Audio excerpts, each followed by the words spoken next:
Okay. Welcome to this week's video, guys, where we pick right back up with the MR-2 Spyder turbo kit. So there's the Spyder and there's the turbo kit. So if you guys didn't watch the last video when I introduced this, it is Craig's, which is the leader of Touge Hunters, the Touge group that I'm in. And he also has a YouTube channel, and it's Inspired Drive. So if you guys want to check out some of his content, where he does basically the same thing as me, but more driving, less working on cars. But he does have some of that, the build of this car as well. So go show him some love. Anyway, it's a turbokits.com turbo. So, you know, no name turbo, bunch of just generic parts. We have Touge injectors, a forged blow-off valve. The only like big name thing we got is the Haltech. I mean, Touge works, and a lot of people use that. That's fine. The kit came with meth kit. We're not using that. We're going to, if you look right there, that little aluminum looking thing, that's an intercooler from a VET. We're going to shove it in here. And if that doesn't fit, we'll take the intercooler off the RX-7 and we'll fit it in here, because I have a brand new core for when I redo my turbo kit this winter.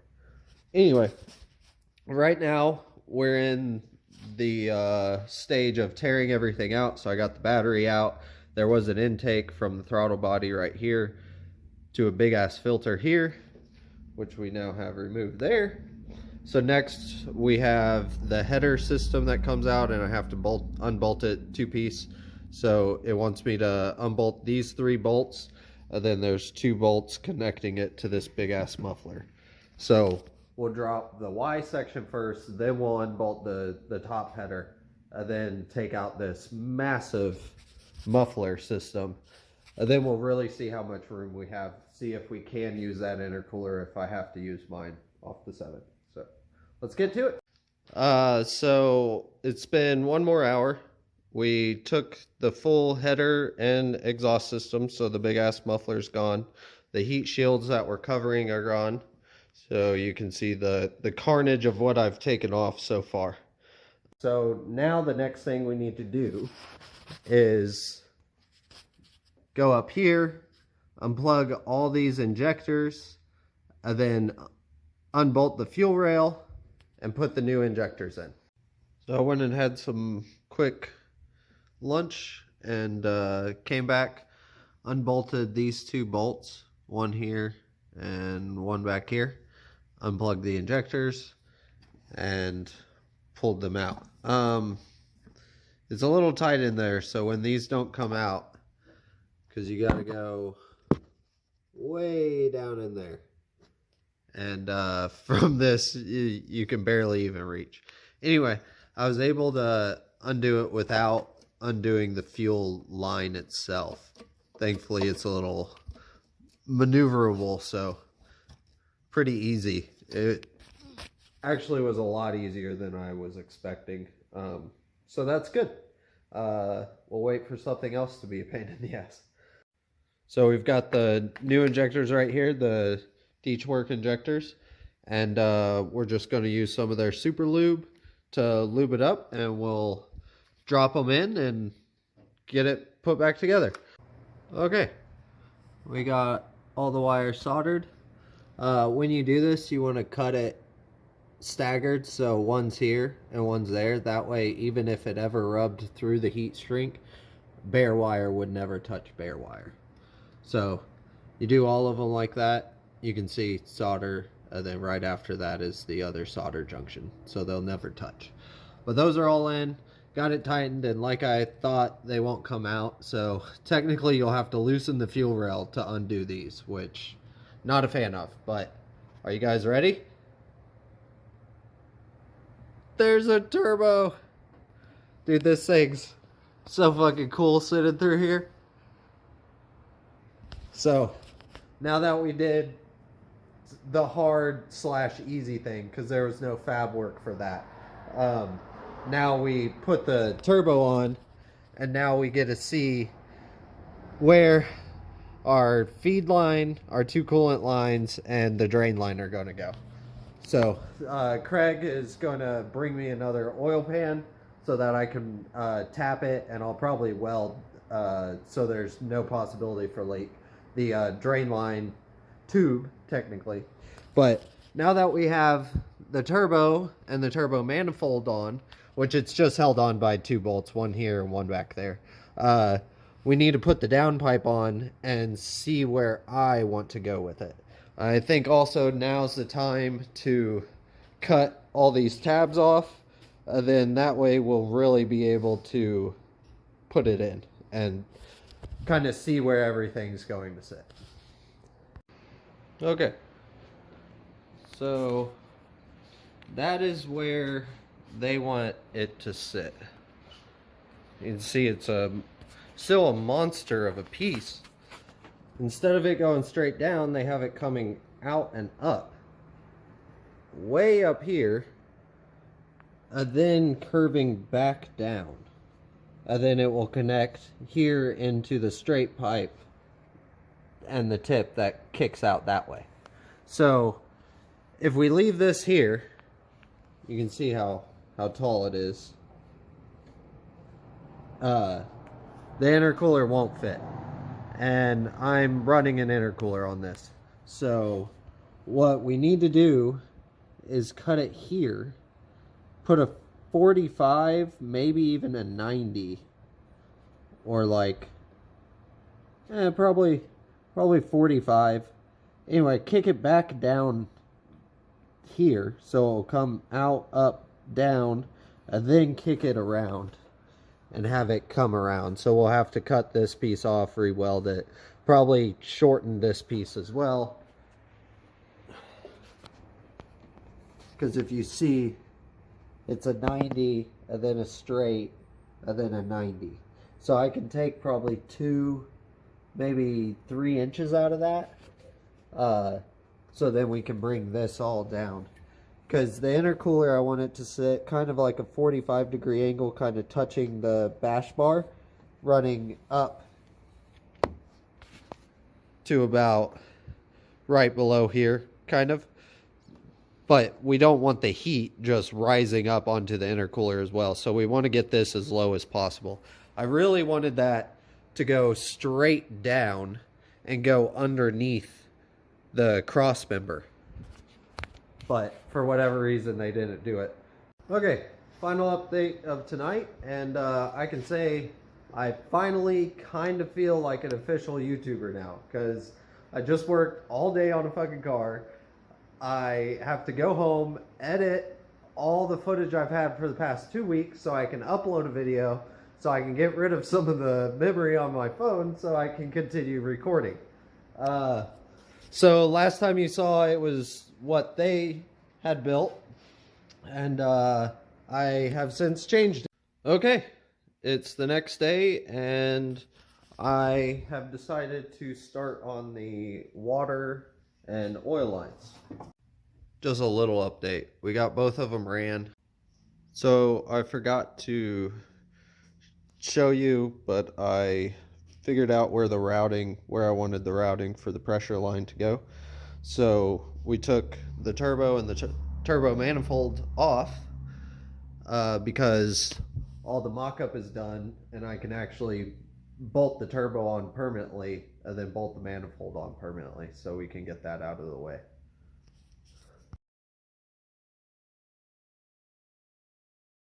Now, next step, we've got the OE gasket. It's already copper sprayed and cleaned.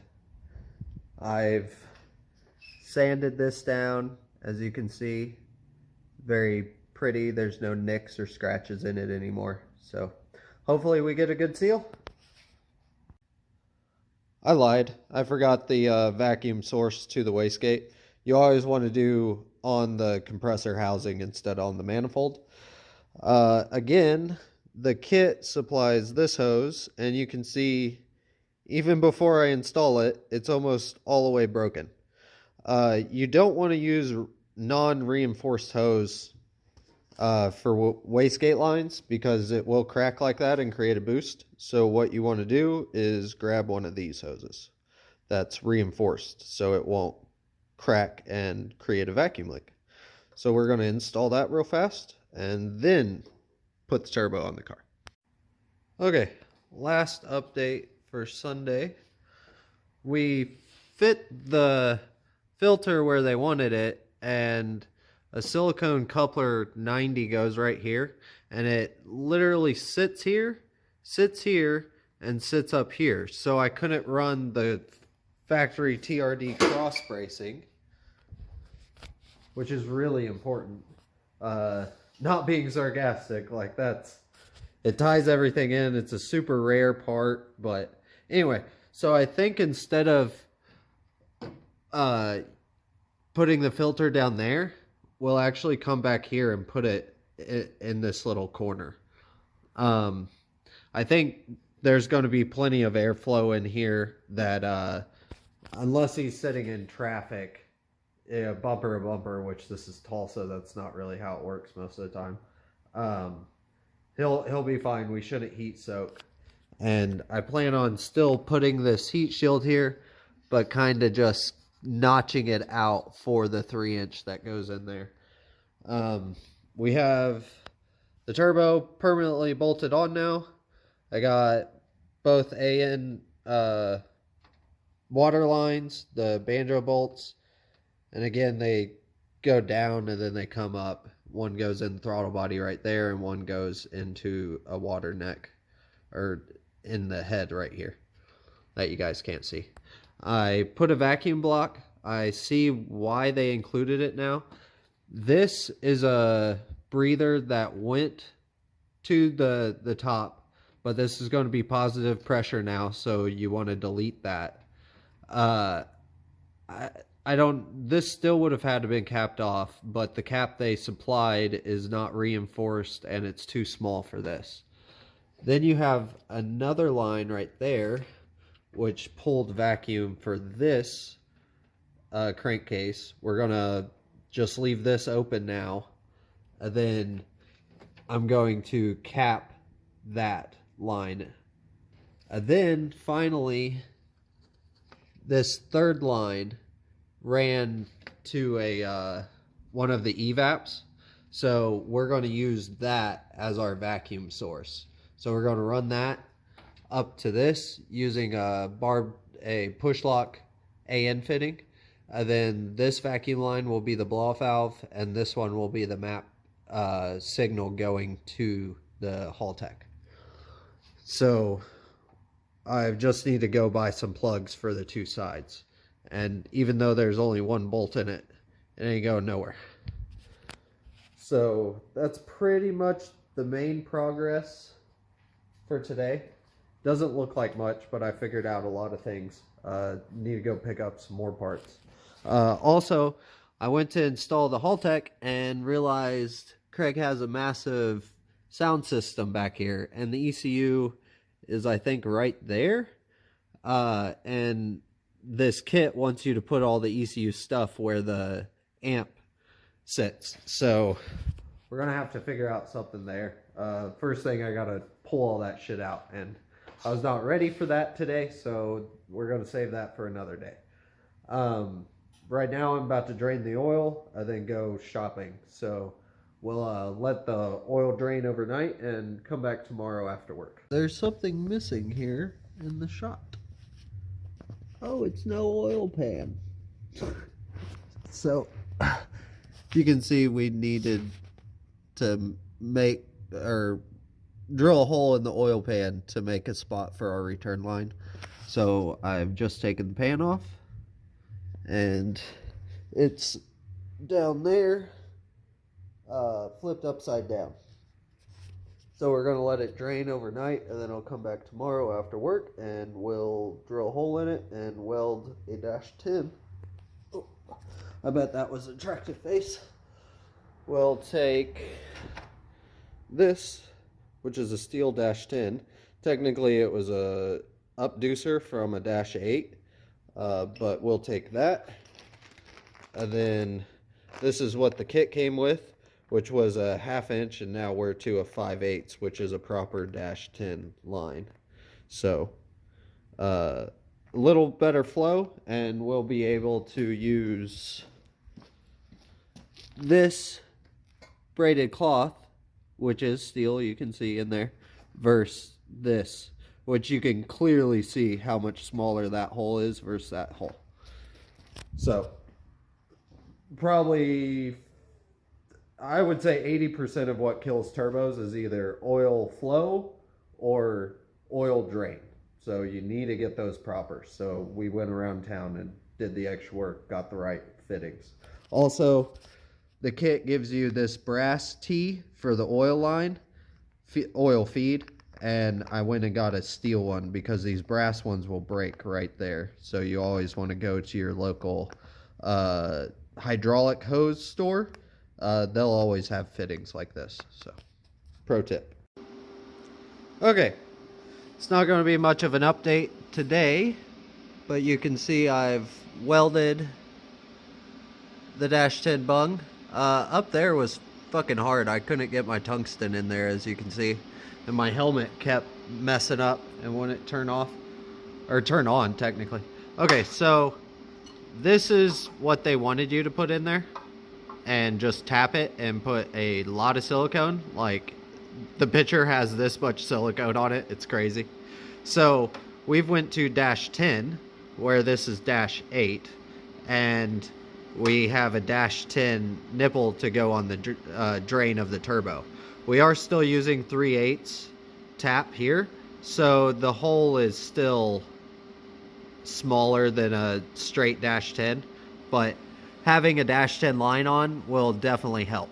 But and see where my helmet works. I'll lay in some dimes. Another update.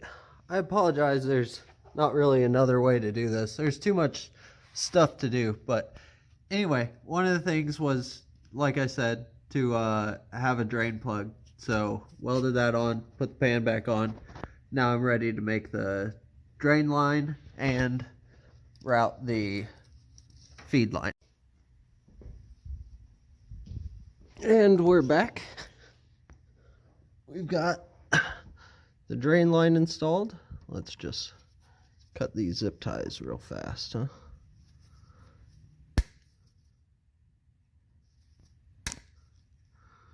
So we got, oh, cut that one too. Okay, so we got the drain line here. Goes to a 45 and then into the oil pan. We have the feed here, which comes from there. There's a oil pressure sensor on the way, because all the Toyota had was a dummy light. That looks close, but we're not. I'm 2 fingers away from the shaft, so even if this bearing would explode, it wouldn't touch the line. So we're safe there. Got the drain flange installed. And then you can see there's a plate here. Why is there a plate there? First taste of where the intercooler is going to sit, boys.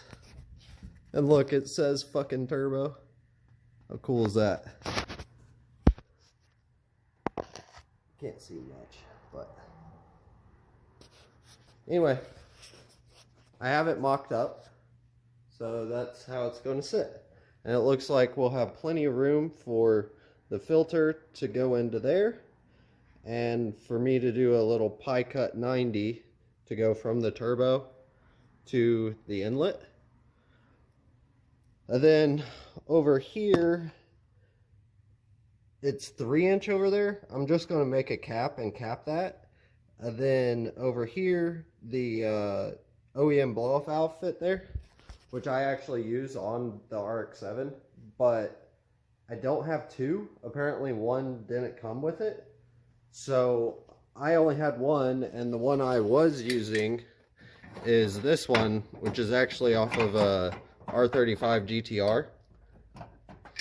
And you guys probably can't tell how hard I'm having to push that, but it's probably it's super hard to press. I was getting a lot of compressor surge with that. So since we're only running 10 psi at most on this car, we can't throw that on there. But I don't know. I may talk Craig into it because you can't tell, but the blow-off valve would literally be like right here. So whenever you let off, you'd hear it. But those OEM Nissan blow-off valves sound like you're shooting spitballs from a straw. So it's like, it's not really a great sound anyway. It's not the which that's actually compressor surge. So maybe we should put that on there, then it would compressor surge. But journal bearing, not the greatest thing to do. So anyway, that's the progress today. And it's only Tuesday. I've only been working on this for 4 days, and I've worked 2 of those days. So really, it's not that hard. But it's a lot of work, but if you know what you're doing, it's not that bad. Okay guys, that was the end of part 1. Make sure to subscribe and come back next week for part 2 when we finish all fabrication and we actually start and drive the Turbo the MR-2 Spyder.